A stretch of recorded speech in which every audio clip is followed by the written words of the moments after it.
harassed and bullied over her graduation speech. The student, who is Muslim from the Wheatley School in Nassau County, urged fellow students to educate themselves about world issues, and she specifically mentioned the ethnic cleansing of Palestinians and Muslims.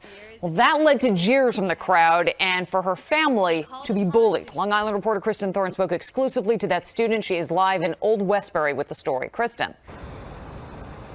Liz, 17-year-old Huda Ayaz tells me in an exclusive interview that she showed this speech to her principal the day before she gave it. And then when she went up to the podium, that exact speech was printed out there for her.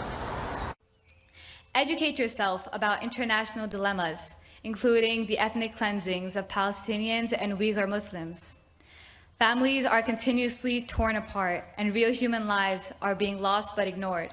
Shortly thereafter, someone said this as she received her diploma. Why don't you say anything about Hamas? Huda says she was also booed and told to go back to Pakistan. Ayaz tells Eyewitness News in an exclusive interview how those 13 seconds of her 6-minute-long graduation speech changed everything. When the entire graduation ceremony had ended, my parents hadn't even reached me yet, but there were like grown adult men coming toward me, telling me my speech was a bunch of profanities.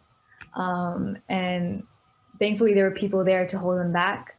I had like adults come at me aggressively, like shouting at me. It was incredibly overwhelming. My entire family were kind of shocked by how aggressive they were being and how they were coming toward us like that. Also boos and chants of we support Israel. And also there was a comment at me to go back to Pakistan. Huda gave the speech on Sunday at the graduation of the Wheatley School in the East Williston School District. She showed us the email from high school principal Sean Feeney from the day before, in which he acknowledged receiving Huda's final version of her speech. Feeney later told families and Eyewitness News that Huda added the Palestinian comments after the speech committee approved it. Huda was allowed to make changes to the speech after its approval. Feeney admitted that he did not read through the final version. He said in a statement to Eyewitness News, a high school graduation ceremony solely intended to acknowledge and celebrate the milestone achievements of the graduating class was not the appropriate venue to express any political statements. It's not about what the line was. It's about what are we going to tolerate for parents and what's appropriate response for a school. Hours after the graduation, the school district superintendent sent this email to families describing the part of Huda's speech as upsetting. Elaine Canis said, as a place of learning, our school district encourages diversity of thought and opinion, but always within appropriate venues that are structured to ensure all voices can be heard. That did not take place today. Basically ignored everything that happened to me, and the reaction that was extremely unprecedented from the parents, and instead went and apologized to them without acknowledging that behavior. Huda says she was suffering from so much anxiety on Sunday that she had to go to the hospital, and she did not go to her prom on Wednesday because she feels at this point unsafe and not safe on school property. She says her family has received a lot of cyberbullying.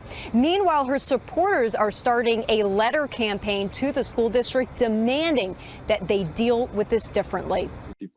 So tell me a little bit about how it happened. So you come there, you know, of course, with your parents, with your family, you're ready to celebrate a wonderful occasion, and you get to attend the event and you sit there.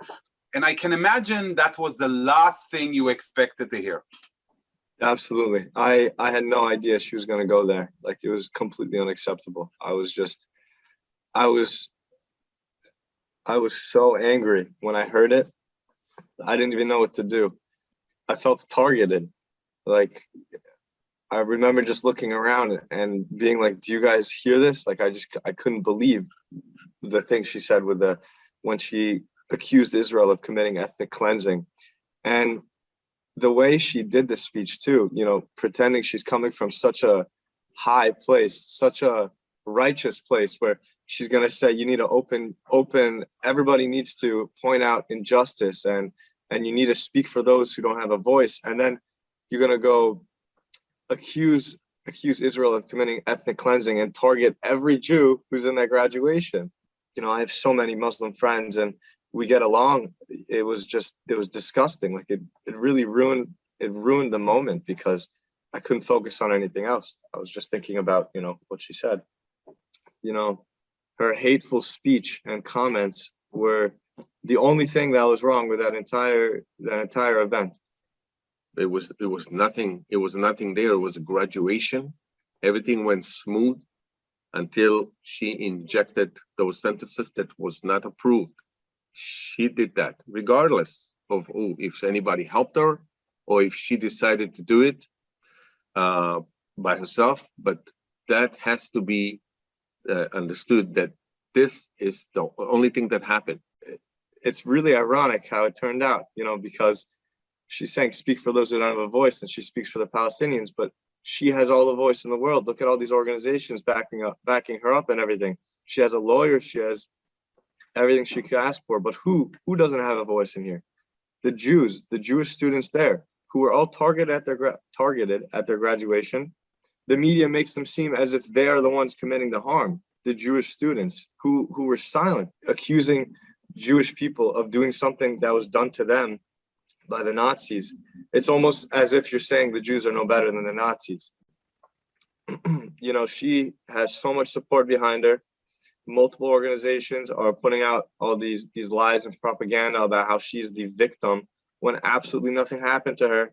And if anything, the Jewish students and families who were targeted at that event, and she was able to get away with that. We are the victims of this, you know, these lies that have real consequences and could directly contribute to anti-Semitic acts in New York City and everything. So, look.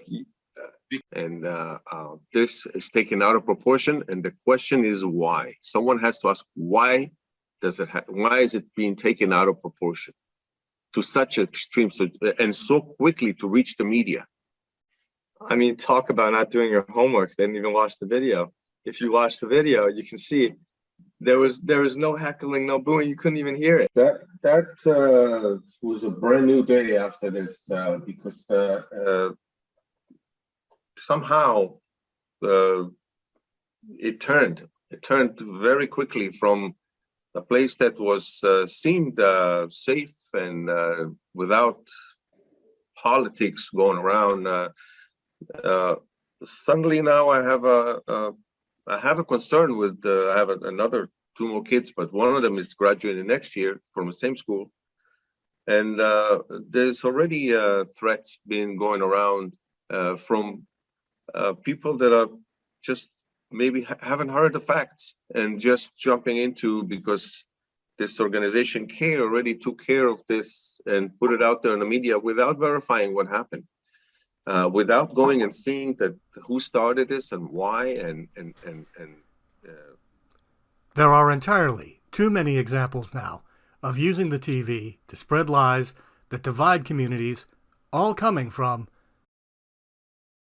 the Council on American Islamic Relations.